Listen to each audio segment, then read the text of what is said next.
तो ये जीओसी का पार्ट थर्ड है जिसमें हम पढ़ेंगे इंडक्टिव इफेक्ट के बारे में। इंडक्टिव इफेक्ट क्या होता है? तो देखिए, जनरली आपको इंडक्टिव इफेक्ट कब मिलेगा, देखने को मिलेगा जब किसी एटम के साथ कोई हेट्रो एटम अटैच हो। When heteroatom are attach, shared sigma electron density displaces toward the more electronegative atom. मतलब जो भी सिग्मा इलेक्ट्रॉन होता है उसकी डेंसिटी डिस्प्लेस हो जाता है। डिस्प्लेस होने का मतलब क्या है कि एक जगह से दूसरी जगह शिफ्ट होती है। ये एक परमानेंट इफेक्ट होता है, अकर थ्रू सिग्मा बॉन्ड के थ्रू अकर होगा। As carbon atom increases effect decreases, जैसे जैसे कार्बन एटम बढ़ते जाते हैं आपका इफेक्ट इफेक्ट घटता जाता है। Applicable up to third to fourth carbon atom, ये आपको 3 से 4 कार्बन एटम तक देखने को मिलेगा। In case of electron withdrawing group, अगर उस कार्बन एटम के साथ इलेक्ट्रॉन विड्रॉइंग है तो उसको कहते हैं माइनस आई इफेक्ट। अगर कोई इलेक्ट्रॉन डोनेटिंग ग्रुप है उसको लेंगे प्लस आई इफेक्ट। ठीक है, तो अब देखो हम पहले बात करते हैं माइनस आई की। तो माइनस आई में क्या है, देखो, when a more electronegative atom or electron withdrawing group attach to carbon chain, जैसे मान लो ये सी 4 कार्बन है और ये आपका एक एक्स अटैच है। ठीक है, एक्स का मतलब बोल सकते हो कि कोई इलेक्ट्रोनेगेटिव एटम है, फ्लोरो क्लोरो ब्रोमो। ठीक है, तो ये जो इलेक्ट्रॉन विड्रॉइंग एटम है वो क्या करेगा, इस कार्बन से कुछ इलेक्ट्रॉन अपनी ओर खींचेगा। ये एक्स जो है इससे कुछ अपना इलेक्ट्रॉन खींचेगा। अब जब इससे खींचेगा तो इसके पास इलेक्ट्रॉन की कमी हो जाएगी, तो अब ये कार्बन एटम इस कार्बन एटम से इलेक्ट्रॉन कुछ इधर खींचेगा।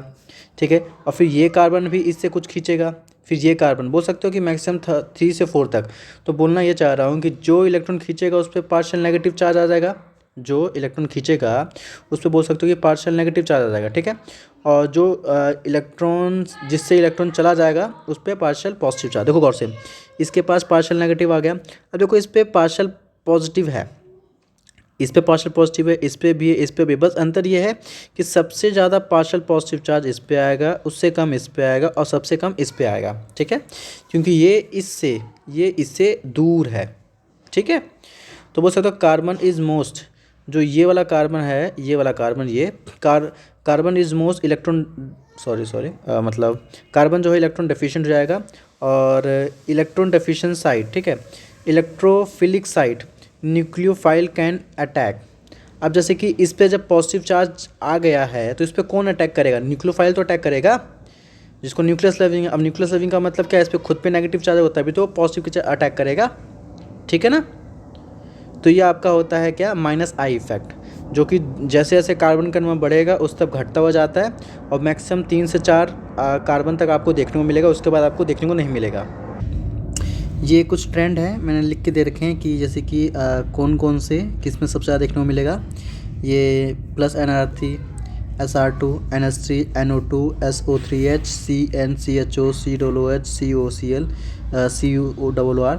ठीक है, ये सारी चीज़ें ये है सबसे ज़्यादा इसमें, फिर उससे कम ऐसे करते करते। ठीक है, अब आपको देखना है plus I effect. Plus I effect में क्या होता है, तो देखो, when a more electropositive atom or electron donating group attach to carbon chain. मतलब ये है कि इन कार्बन के साथ ये जो एटम लगा हुआ है ये इलेक्ट्रॉन डोनेटिंग ग्रुप है।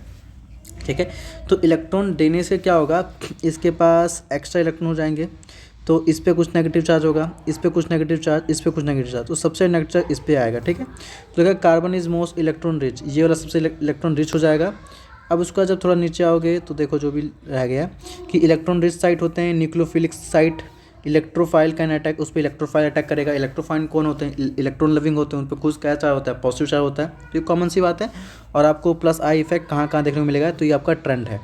देखिए सबसे ज़्यादा ये, फिर ये ऐसे करके। ठीक है ना, हाँ जी। तो अब देख लीजिए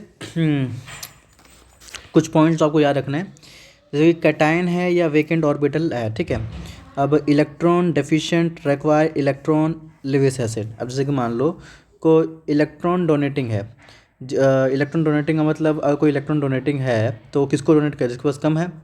तो जनरली वो क्या करेंगे, इलेक्ट्रॉन डेंसिटी को बढ़ा देंगे और वो स्टेबिलिटी को बढ़ा देंगे, लिविस एसिड करेक्टर घटा देंगे। ठीक है, और Ka करेक्टर घटा देंगे, pKa बढ़ा देंगे, जो इलेक्ट्रॉन डोनेटिंग ग्रुप होते हैं।